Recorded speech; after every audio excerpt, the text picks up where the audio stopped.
Hi everyone, and welcome to this panel at THE Live. My name is SEETA BHARDWA and I'm the Student Content Editor here at Times Higher Education. So the last few months have been incredibly challenging for students with having to move their learning online and essentially say goodbye to the social aspects that we all know is such an important part of the university experience. Many students have been left feeling stressed and anxious and even wondering whether university is really worth it. So today we're going to be discussing how we can support student wellbeing to prevent dropouts. And we have an expert panel here to discuss this. I'm really looking forward to this discussion because we have a really varied selection of people here. And I'm hoping we'll be able to share some really interesting and nuanced perspectives into the issue of student wellbeing. So without further ado, the panel I have here today is Michael PRIESTLEY, a PhD student from the University of Durham, Judy Smith, a clinical psychologist, David WOOLLEY, Director of Student and Community Engagement at Nottingham Trent University, and Claire Slater, Director of Student Life and Wellbeing at the University of Bristol. So thank you everyone for joining me here and taking the time to join this discussion. So I wanted to kick off the conversation with just a few questions of my own, and then I will spend some time taking some questions from those of you watching. So as Tim mentioned, if you do have any questions, then please do ask them using the chat function, or also get involved on social media using #THELive.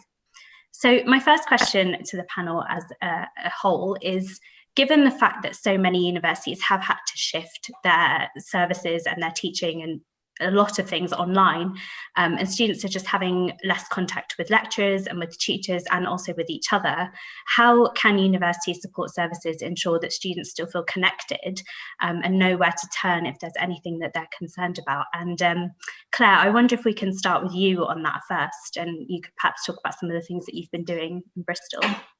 Yeah, sure. I mean, I think, SEETA, you've already highlighted the challenges of potentially social isolation, the reduced opportunities for students to make those connections, the fact that students no longer have a study-life balance. It's mostly about study. So that obviously has had and will have student wellbeing. So some of the things that we've been able to do at Bristol is really work in partnership with all the teams involved at the university, key collaboration with the Students' Union, sports, Global Lounge, residential life, to look at how we can switch to providing a really innovative and engaging programme of virtual activities. So that's what we started doing in the summer. Welcome, and we're still doing. That's a really important part of what we're doing right now. Just making sure that we work together, also getting student societies involved, student networks involved, to put on student peer-led events, just to provide those opportunities for students to make those connections. But even though we've done that, students have just recently told us in a small survey that we did that they are still struggling to feel connected, to feel engaged. So I think we really have to carry on with this work, keep on reflecting, looking at what we're doing, how it's working, and turning back to the students and talking to them and saying, what else can we do to support you at the time? So I think that's the key thing really, is the move to virtual, but the collaborative approach and getting students and the Students' Union heavily involved in everything that we do. Yes, I think that's so crucial, is ensuring that the student voice is at the centre of any kind of services that are created during this time. I wonder now, this might be quite a good time to come to you, Michael, as you can kind of speak on the student perspective, and you can talk about some of the things that you think that universities should be doing. Yeah, sure. So I think what Claire's just described at the University of Bristol sounds an excellent approach to develop a whole university response, working in partnership with academic departments, with accommodation providers, with student unions and student societies, to ensure that wherever students are presenting at the moment, or wherever students are spending their time, that there's a kind of clear information about where to go to access support. I think the student voice, as you described, is really important, and ensuring that there are structures and mechanisms for students to share their experiences and what they would find beneficial, but also ensuring that we close the feedback loop on how some of that student voice and experience is being used and taken on board to try and support students at this time.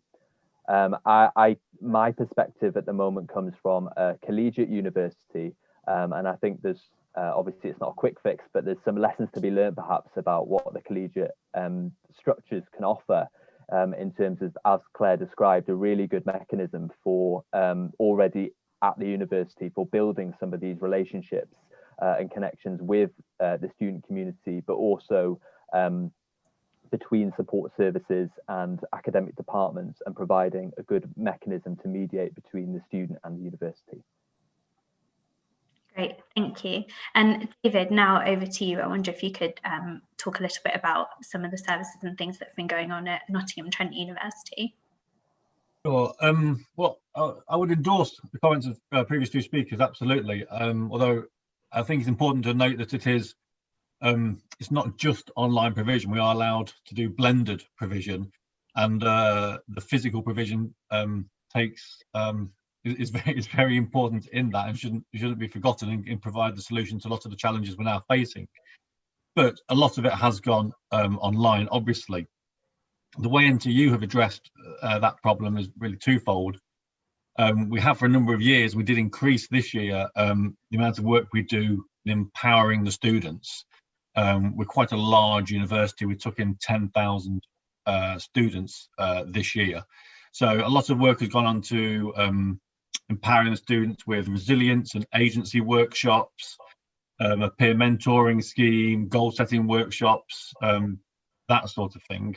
And we've complemented that by increasing the proactivity, I would say, of the support services at NTU. So we have a calling service where we phone students who are not engaging with the university. Our personal tutors are very proactive in this field, and over the years we've fortunately put a lot of time into training, personal tutor training, to support them with students who are challenging. So yeah, maintaining some physical presence and then empowering the students and complementing that with more proactive student support services. Yeah, I think a proactive approach is really key here, is kind of ensuring that you get to students before it gets to the point where they're considering dropping out, rather than kind of waiting until right at the end. Talking about online services and kind of the different support services that can be placed online. Julie, you have sort of built up a profile on TikTok, creating kind of short, bite-sized videos talking about mental health and how young people, or anybody really, can kind of talk about mental health, and kind of breaking down the barriers into talking about it. I wonder if you could kind of talk a little bit about your experience of creating those videos, and perhaps how universities can use that same approach into kind of getting in touch with students too. Absolutely. So I'm a clinical psychologist, and I worked in the NHS for a number of years, but I was running a sort of small private practice from home once I had children, and I noticed that a lot of the people coming through into my clinic didn't really need long-term therapy. A significant part of some therapies is education, so teaching people about how the mind works, how to manage emotion and mood and that sort of thing. And a lot of people, once they had that bit of the education, were sort of raring to go, really, and a lot of them were saying, gosh, how have I never been taught this? This is really helpful. And so over time I sort of became more and more passionate about making it available. People shouldn't have to pay to go to therapy to access some sort of basic education about things that can help them maintain good mental health. So I started to just try and put a few videos onto sort of Instagram and YouTube and things like that. TikTok is a limited to 60 seconds, so that was a whole new challenge, but it meant I just had to strip away all the jargon and any excess sort of content, and stick to one message at a time, and I honestly did not think it would work, but actually the opposite happened, and there seems to be a real hunger for that sort of information, and it's overwhelming. I can't sort of describe to you really the numbers of people who were contacting me daily on messages, emails, saying thank you very much, I'm finding this really useful, I'm checking in every day to see what the next video is. So I think partly there's a hunger there for sort of evidence-based information that people can trust, But also there's something about the regularity of that and the frequency that lots of people say, I check in every day to see what the next, you know, tip is, and it really brightens up my day when I feel a bit lifted or a bit positive. And so there is that sense of sort of community that comes out of these sorts of accounts, I think, where we feel as if, you know, people in the comments are all very supportive of each other as well, and we keep it sort of very positive and fairly light-hearted, and it gives people the space to talk about things. Gosh, yeah, I'm really struggling at the moment, or it was a tough day, or I'm trying this skill and it really helps, and it's really sort of yeah, it's just this whole kind of new thing. I mean, I only started at this time last year, so it's a new phenomenon that seems to be happening, but you know, that's where everybody is, that's where everybody's communicating with each other, and so why not add a little bit of helpful education to the mix? Yeah, absolutely. I think that sense of online community is so important right now, given that, you know, as I said before, the kind of face-to-face interaction is so limited. I think having a safe space to discuss and talk about these things is really crucial.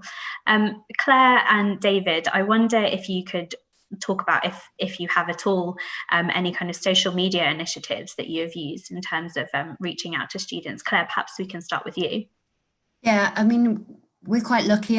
We've got at Bristol a central comms team, and they work very closely with us to plan a whole range of different campaigns. So throughout November, the focus of that campaign has been on loneliness and isolation.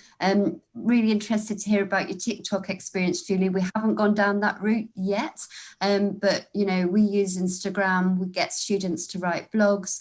Videos, I agree, are probably the most effective way of getting those messages out there. So again, for me, it's about working in partnership. I'm not a comms expert, they are. So we help them with the content, and then they look at creative ways of delivering it. And I think you're right, Julie, that online virtual space, the social media space is just changing so much. We need to keep up to date. Where are the students? Let's talk to them in their spaces. So I will feed back on the TikTok experience and let them know. But thanks for sharing that. And David, over to you if you've sort of come up with any interesting social media initiatives. No specific social media initiatives for this. A lot of our provision has moved online, ranging from the extracurricular activity program that we run through to peer mentoring, course level team sites, and we use social media to direct students to those initiatives, to our peer mentoring scheme, to our goal setting workshops, our learning analytics dashboard, both highlights to tutors and the university which students are lowly engaged. Also, it's a tool to be used by the students themselves. So we use social media to direct the students towards the other tools, rather than have any particular social media activities ourselves. But yeah, the TikTok stuff sounds quite interesting. Yeah, it definitely seems that TikTok is becoming one of the most popular social media platforms for students, and I think it can be used in such a range of different ways. Michael, from your point of view as a student, would you sort of pay attention to any social media initiatives, or do you think that that's an important place that university should be in terms of, you know, talking about mental health and creating a community? Yeah, I think that what's been described sounds great initiatives to engage the student perspective, and I guess just also demystify a little bit what university support services are, and just make it seem like they're more familiar, and something that isn't necessarily intimidating to engage with, and that speaks to students in their own language, in their own space. So I think kind of, yeah, communicating with students online, and also as Julie described in particular, creating this online community for students to feel connected to other people around these resources and information sounds excellent too. So I think that's a really helpful thing to take forward. Great, thank you, Michael. I wonder now as well if we could sort of touch on whether you've noticed any sort of newer concerns that students might be facing. So, I mean, we talk about mental health, and student mental health is not a new conversation by, you know, any stretch of the imagination. It's been a really important topic for so long, and something that universities are certainly noticing is something that's impacting students quite a lot. And, you know, things like stress and anxiety and depression has kind of always been there. But I wonder if there's anything, Michael, perhaps we can start off with you, whether you think there might be any newer concerns that have kind of cropped up in the last 6 months that universities should be really paying attention to. Yeah, so obviously social isolation, loneliness, financial difficulties and uncertainties all pre-existed the pandemic for students. But I do also think they've been kind of compounded and accentuated by some of the conditions brought to universities. For me, one of the newer challenges that I've noticed is the difficulty of adjusting and the transition to online learning, and just how to maintain productivity and engagement and self-efficacy and confidence for students about their learning, and feel connected with others and feel connected with their learning and feel like they have a sense of belonging to their course and their cohort is a new challenge that I think is a bigger challenge than I would have expected, and something that I'm seeing a lot. I guess otherwise, I've also noticed inevitably some new, I guess despite some of the mainstream narrative, I think there is a group of students that are quite anxious about their own health and about the health of their loved ones.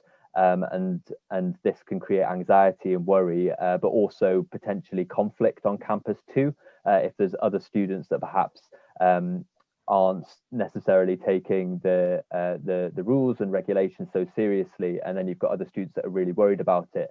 I guess it's probably on a national scale, but just manifest in the student community too, and that can create some tensions and conflicts, which can also be a concern and challenge.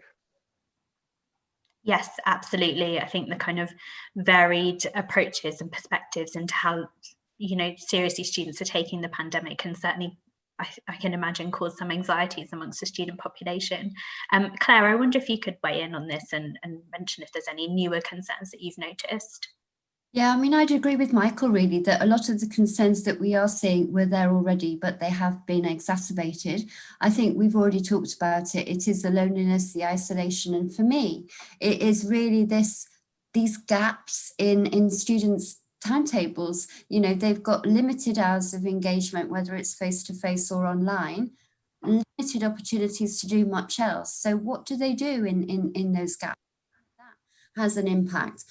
But I would also like to touch on what Michael said. I do think that the pandemic has impacted on some students, the different behaviours. If they're living in residences and, you know, some of their neighbours want to party and they want to follow the rules for whatever reason, that does cause conflict. And we always have these issues, but I think because of the COVID restrictions, I don't know what other universities have done, but we haven't moved students except in exceptional circumstances. So we've had to work with those students to try to resolve some of these issues, but it is definitely challenging. So yeah, it's been hard, I think, for students. And I think it's also really important to be honest about that, to recognise those difficulties, and then just try wherever we can to, like we were saying before, to be proactive, to reach out, to check in, and like we've all said, to make sure that if they are struggling, they do feel able to come forward and they know where to get that support. Yeah, absolutely. And David, what about you? Have you any thoughts on this? It's the same picture here, and to you, it's mainly the lack of structure is the new issue that they're struggling with. Most of the issues that we're facing at the moment, or that the students facing that we're trying to help them with, are the ones that we've heard before. They've been common for years, and to a certain extent, I think longer term that might be quite useful for the university. We have a much better understanding of student loneliness and time management issues and academic readiness. One of a better phrase, they've sort of stepped into the mainstream as a result of COVID, and we have a much greater understanding of that as a university, but that'll help us going forward. But the new one is the lack of structure, as Claire said, it's these gaps in the timetable, and learning how to actually positively and proactively fill those without the university doing that for you, which we are doing to a certain extent, well, to a great extent, but having just had a 2-hour online session, do you really then want to go on to a 1-hour online support session or whatever it is? I mean, you know, the number of Zoom quizzes I'm doing in the evenings has plummeted rapidly over the past few months. So it's the lack of structure, and then because of the way we're working these days, technical issues with Teams or Zooms or however the university's running it, and even physical activity levels, which again for most of us have probably slumped a bit recently, but again for students, a lot of our sports provision just not able to go ahead with it, or we are and then we aren't, and we are and then we aren't, and it's very difficult. So yeah, structure and physical activity are the problems we're facing, the new problems that we're facing. Yes, that the lack of physical activity, I think, is really important that we sort of remember to include that whenever we're talking about mental health, because I think physical and mental health are so linked with one another. And again, sort of ability to manage time. I think time management is a skill that eludes even the best of us. So to kind of expect and ask of students to suddenly be really good at time management when that's not something they've been used to must be quite tricky and challenging for them. Julie, on this note of kind of newer concerns, is there any videos or anything that you've kind of been talking about online in the last kind of 6 months or so that you've noticed have been particularly popular, and any conversations that you've noticed within the online community that you've created that have, you know, sort of come up time and time again? Yeah, absolutely, and I would agree with, you know, everything that the panel have said so far, that you know, 2020 has not what new things, it is magnified everything that we ever struggled with, and you know, there are just huge losses all across the country, and whatever is happening in families is happening for students as well, and they'll be feeling all of that, and the sort of, you know, the grief that people are going through, be it for, you know, loss of lives or loss of livelihoods, and, you know, and therefore perhaps financial support as well from families, and, you know, it goes on, and as I'm sure everybody is aware, but with that sort of lack of structure that we were talking about, and the gaps and things like that, from that lack of clear routine, and from the lack of being able to leave the house, so that sort of, you know, stepping outside, walking to a lecture, for example, compartmentalizes the day, doesn't it? So it gives you that sort of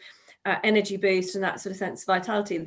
When that's lost, you get that loss of energy and loss of sense of purpose, and it all starts to cascade. So you can see how then, you know, the experience of depression, for example, is going up, and certainly that's just a huge subject that we've been covering online, and gets, you know, big responses from people, even just very simple videos that call out the experience of it and say, this, you know, this is normal, people feel this, and the sorts of, you know, responses you get are huge.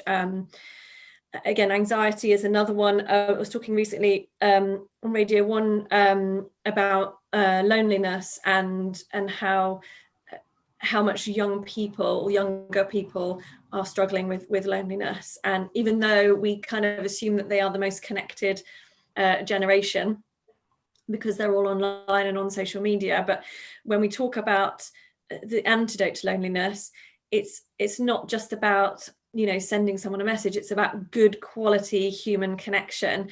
And you can't substitute that in you know, we have lots of ways of sort of looking at each other's faces virtually and things like that, and that is helping, and well, thank God that it happened this year and not 25 years ago when we would have all been truly isolated.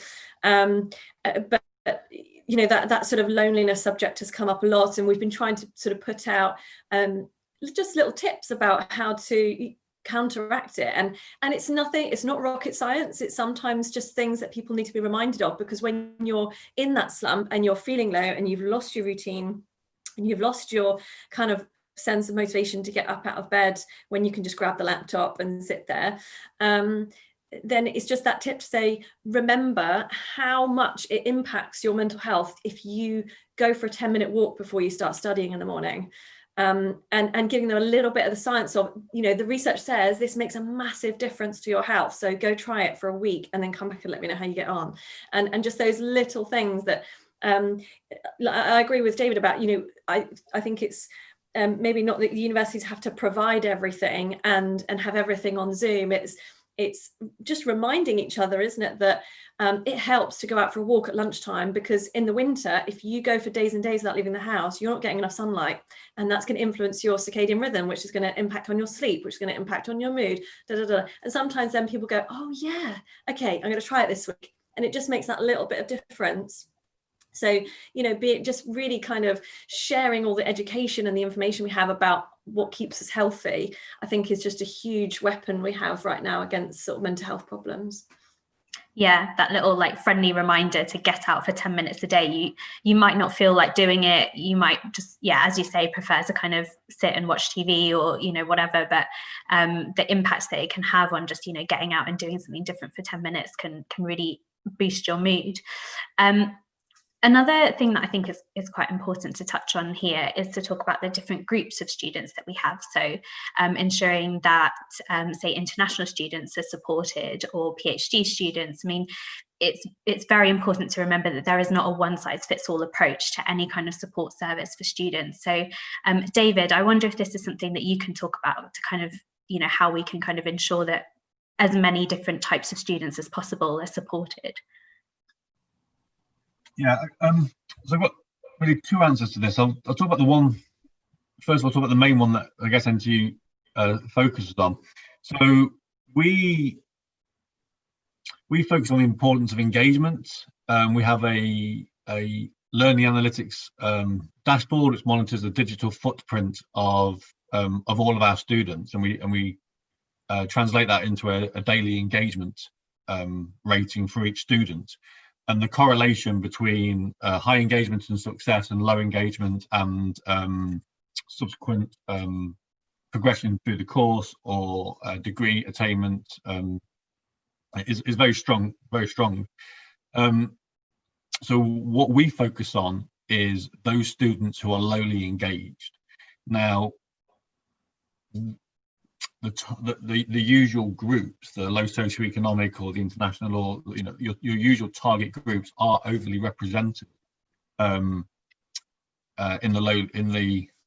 those students who have low engagement ratings on the dashboard. But the key is their behaviour, which is low engagement, rather than any particular characteristic or the characteristic that they have. And so that is where our interventions lie. We identify who is lowly engaged on the dashboard, and then we have a range of things we can do, from a calling service to personal tutor intervention, to address those students. The nature of those interventions will then depend on the different student groups, and for that it's a well-trained personal tutoring service. Personal tutoring shouldn't be just something dumped on someone, an academic who teaches. It's actually a skill involved in being a good personal tutor, and so tutors need support if that's the role given to them. And partnering, as has been said before, partnering with the SU, the student voice, is critical. So once you know such and such is disengaged or disengaging, we need to work with students to find out what might engage them. So yeah, right. So that's the approach we take. That's a really interesting approach. I suppose it sort of individualizes the support once the student has been identified. Yeah, very personalized approach. Yeah, I think that seems like it would be a really interesting and sort of helpful approach for students. And I think they'll probably appreciate that individualized the service for them. Claire, I wonder if you can kind of add anything to this around sort of reaching different student groups. Yeah, I think again, it's like David said, it's really important that all the staff, whether it's the specialised support teams or personal tutors, have that knowledge and awareness. again, I think we can learn a lot and get a lot from working with the SU networks and societies for specific student groups. But again, I just wanted to touch on something that we've got at Bristol. We're very lucky. We've got an inclusion team with dedicated members of staff who have responsibility for different student groups. So for example, someone leads on supporting care leavers and estranged students. Someone else leads on supporting Black students, students from other minority groups, on international students. So they have a lot of expertise. They're able to proactively reach out to those students, talk to them and put on targeted activities, but then also share their knowledge and experience with other teams who are supporting those students and then work in partnership to support them. So for me, I do think that partnership work, sharing that knowledge and understanding is so critical.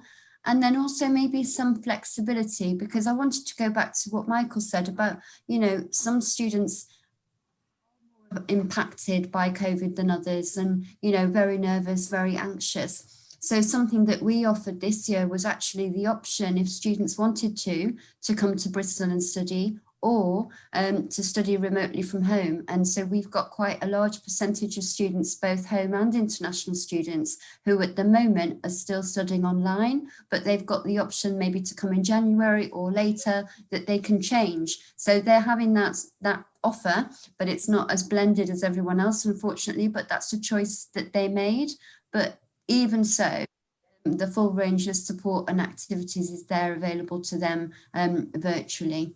And I think something else that we've learned during this experience is that actually some students benefit from engaging virtually or like engaging virtually. So for example, our disability service have reported that they've actually got less no-show their appointments because it's virtual. And again, it's definitely not one size fits all. It doesn't work for everybody. And, you know, for some students actually, you know, having a conversation like this provokes anxiety. It's not an option. It's very difficult, but it is about talking to the students and exploring with them what would work for you. How can we make this work, basically, and us being flexible in our approach. And again, you know, we've talked a lot about the challenges, but I think we also have to highlight the positives, the flexibility, the innovation, the creativity, and all the hard work that everyone's put in, and the teamwork. That I think I've never known teamwork like it since the beginning of this pandemic. And I've got to know colleagues from across the university and the union that I didn't work with before. So we've all pulled together and shared our ideas. And I think that is really, really important to remember that. Yeah, that is something that has definitely come out of this, is that kind of the teamwork that has happened across all different teams. And it's also important to pick up on the point you said that while lots of students have really struggled with the move to online learning, there are some groups of students, as you sort of mentioned, students with disabilities or those with additional learning needs, have actually really benefited and prefer this online learning approach. So as we said, there is not a one-size-fits-all approach for any student, and where one student has loved it, another student has hated it. So it's important to kind of remember that students require different things. And also just to touch again on the point that both you and David made about supporting staff and ensuring that there's the right staff in the right places, because I mean, staff can't support students unless they themselves feel supported and have the right training to support students. So that's really important as well, and something that I think universities need to be aware of. Michael, just to come to you quickly, I guess if you could talk about how to ensure that there's support services for every single student in place. To be honest, I'll just echo what the rest of the panelists said. I think as we've touched on before, ensuring student voice and engagement to understand student experiences in the current situation, particularly given that how rapidly it's changing, is really important. I think partnership working across the university to ensure that different elements of the university feel supported to respond to different student needs and are able to direct students to relevant services. I also think there's a kind of an increasing role at the moment for specific groups around peer support and kind of supervised virtual peer support. Because I just think of my own experience as a postgraduate student, and there's some kind of very specific challenges and worries that postgraduate students might have at the moment. And it can just be really helpful, given that the physical spaces where you might just talk about some of these things with other people have been removed, just to have kind of a virtual space facilitated by the university where you can just connect with other people that are going through the same thing, and just learn from their experiences, and also just feel reassured that you aren't struggling on your own. Yeah, that peer-to-peer support is so important. And again, it kind of goes a long way into building those online communities and just giving you that impression and that feeling that you're not on your own. Any kind of, you know, issues or anxieties that you're facing, there will be somebody else who's also facing it too, and you can kind of work together to think of ways to kind of overcome it. And just being able to talk to someone who's going through something in the same way that you are is so helpful. We've had a few questions from the audience, and this one I think is specifically for you, Julie, and it's from Catherine Rose, Head of Content from the British Online Archives, and she asks, when engaging people via open social platforms like TikTok, how do you handle the trolls and kind of negative comments and things like that? So I wonder if you can kind of talk about that. Sure. That was a thought of mine when I started. I honestly, I looked at a platform, the sort of video platform like TikTok, and it was all very light-hearted, lots of comedy and dancing, and nobody else was sharing this sort of information and at the time, and so I honestly thought I was going to be trolled out of there, and my husband convinced me to sort of close one eye and press post, and with the idea that, you know, if it all went wrong, then I could just delete the whole thing. And the opposite has happened. I honestly haven't, I'm touched wood, partly luck, but partly I think through, you know, TikTok feeds you the content that you would like. So, you know, it's not sort of, you know, the worst feedback I've had has been when things have been very general. So when I've done sort of work with perhaps the BBC or something, and they put something out onto YouTube as a very, or with a newspaper like the Daily Mail, where it goes out to a very broad audience. Whereas on social media and video platforms like TikTok, with hashtags, it's quite targeted. And so that information goes to the people that could be most open to it. So honestly, I could probably count on my fingers the number of sort of negative comments that I've had to deal with. Is always, you know, it makes you vulnerable if you put yourself out there in that way. And so for me, I always come back to, I'm not doing it to be famous or to look wonderful on social media. I'm doing it with a purpose, which was to share information that I know has helped other people. So I always come back to that purpose, that I just want the videos to be valuable. If someone doesn't find them valuable, that's fine, they can go elsewhere. And if any particular comment is abusive, then I can quite easily delete it or report them or something like that. So it's using the platform as intelligently as you can, using the functions that allow you to you know, take away any, there's no need for sort of abuse in comments. So I would absolutely encourage anyone to you know, delete and report people who are being abusive online. That's probably different from constructive criticism, where I would be very open to that. I had sort of one particular video where someone made a sort of really helpful comment, and we got into a really good discussion about how we could develop that particular concept, and that was really great. But yeah, when it's trolls, then you know, use the facilities to delete those people, call them out, report them, that sort of thing.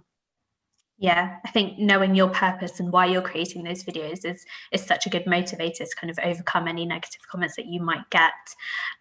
Another question that we've had from the audience is from Deverell Capps, Dean of Leeds Law School, who asks, how can we encourage students to switch on their cameras for online sessions, or should we just accept that some students don't like it and move on? And I think perhaps Claire, we can go to you for that one first. Yeah, I would like to come to that actually. I think we have to respect student choice.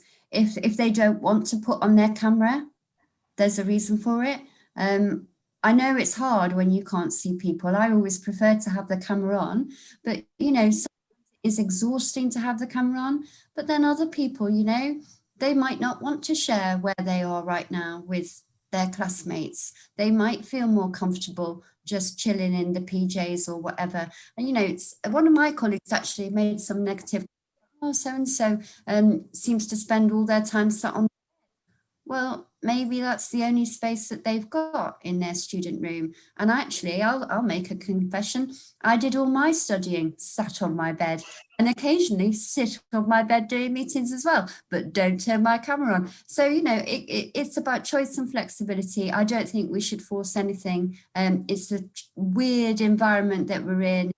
Wants to put their camera on, let them. If you've got the chat, you can engage. And again, students sometimes have said to us, actually, I'm much happier using the chat function, saying what I want to say in the chat, than actually having to open up in a face-to-face seminar. I might not do it, but I'll put a thing on the chat. And I think, Julie, you probably noticed this through your online stuff. People will engage online a lot of the time, much more openly than they will in a face-to-face situation. So my advice would be, you know, let them choose what works for them in the same way as we do when we're delivering a session. We do what works for us. Great, thank you. And David, any thoughts on that? Yeah, I'm not sure about this one, if I'm honest. I absolutely acknowledge what Claire has said. I think one of the concerns that we would have is even if students are present virtually in a session, it's very hard to know how well they are engaging with that session. And we've had incidents where, you know, we've actually had meetings at the university where you turn around and ask your colleague a question, find out that they're not actually there. The camera's they've logged on, but the camera's off and the mic's off, and they're off somewhere else.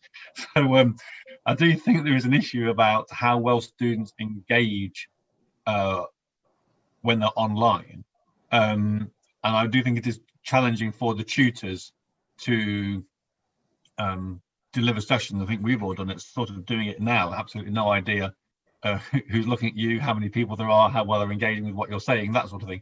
That might affect the learning experience somehow. So I do think there's something in having physical sight, but I absolutely take all the points that Claire has made. I think this is one of the new things we have to learn. What is the best way of teaching? What is the best way of learning through this digital medium? It's really hard. With our outreach activities that we've done, we've said at the start of the sessions the benefits of having a camera on, and more students willingly put the camera on than when we don't do those explanations at the start. So I think it's critical. If you think it's very important for the session, explain at the start of the session why that is. But yeah, I think the jury might be out on this one. Tough one. Interesting, thank you. That's, you know, interesting to see the two very different perspectives there on that. Michael, your thoughts as a student, have there been any times when you would just rather have your camera off? Yeah, definitely. I agree with what both speakers have said. I agree with Claire that we have to respect that some students don't have a very ideal learning environment at the moment and might feel more comfortable having their cameras switched off. But I think the important thing is just to try and be transparent with students and communicate what we're saying here to students in the space, that that their learning and engagement is likely to benefit if they are able from having their cameras on, and if they feel that they are unable to have their cameras on, and we would encourage them to engage through the chat anyway, and just trying to communicate quite explicitly to the students the benefits of having the camera on if you can, but not putting pressure on students if they don't have the kind of facilities or space to do that. Great, thank you.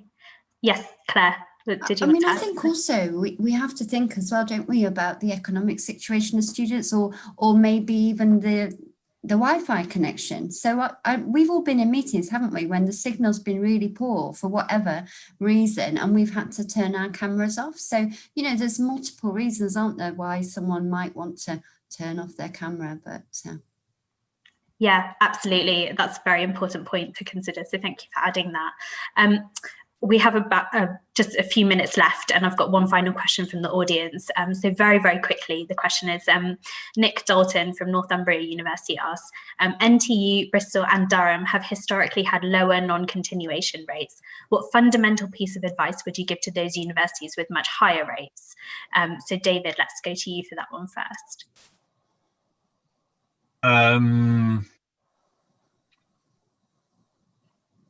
The things that made a difference for us are the learning analytics system, as I mentioned before, that enables you to identify which students are lowly engaged, working with the students to find out what interventions can counteract that, and taking more significant steps. So a lot of the work we've done around building agency and building resilience and goal setting with various partners has been critical. Great. And Claire, what would be your piece of advice? Yeah, unfortunately, I'm very jealous of NTU and their learning analytics. Seen it presented before, it's fantastic. And I wish we had something similar. We're working towards it. But until it is about trying by other ways to identify at an earlier stage those students who are struggling and to try to engage with them. And in my experience, you know, often students are struggling as early as mid-October, November. And if you don't engage then, things very quickly spiral out of control. When you've got your learning analytics, you can spot that much more easily, can't you? So for those other universities, that would be my advice, really. If you haven't got learning analytics, try another way, even if it's simple attendance monitoring or whatever it is, to identify those students who are struggling, have those conversations early, because if you do, you can sort things out, even if it means taking some time out, coming back, putting your support in place, all of those things. Early intervention is the key, I think. Great, thank you. And Julie, one final very quick question for you. What would be your one piece of advice for universities looking to engage with students via social media? One piece of advice. I think for me, with every video, I have a sort of rule that everything has to have an element of value. So something, you know, there has to be some value in each video, but you have to go on that tightrope of value versus entertainment. If you don't, on a platform like TikTok, where the finger is there ready to scroll to the next video, if you don't engage someone within that first few seconds, you've lost them. So that's, you know, it's a real challenge when we're used to, I mean, you know, coming from the sort of academic world where it's just about sort of information,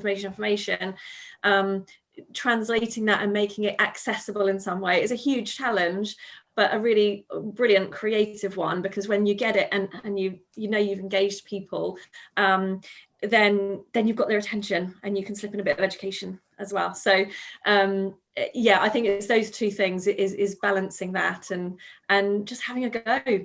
You know, if you get it wrong, people just won't watch it. So you've not really lost much. Great. Thank you. And Michael, just very quickly from you, what's the one thing that you think universities should do or need to do to support students during this time? Student voice and partnership working across the university. So ensuring support services are connecting and supporting academic departments and university accommodation, so that wherever students are and wherever they might be presenting with challenges, there's a clear and consistent way of getting information and support. Great, thank you very much. Thank you to all of you for joining me today for this discussion. I'm afraid that's all we've got time for, but it was such an interesting discussion, and there was still so much more that we could have spoken about on this topic. So thank you everybody for watching as well, and thank you for asking questions and engaging with the panel too.